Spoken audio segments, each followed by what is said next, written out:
বংশী বাদল করতে লাগলেন।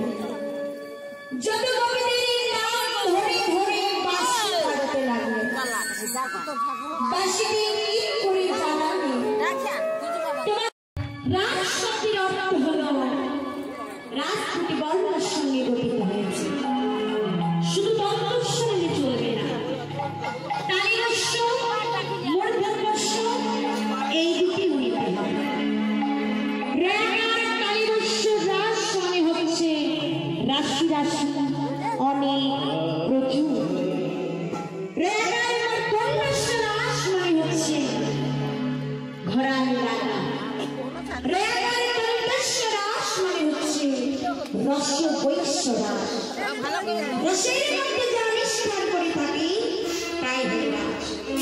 এই রাস হলো অনুভূতির বস্তু, চোখে দেখা যায় না, কানে শোনা যায় না। এই রাস তত্ত্ব আমরা জানলাম কিভাবে? এই রাস করলেন কেন? মদনের তর্ক অহংকারকে চূর্ণ করার জন্য করলেন এই রাস। এই রাস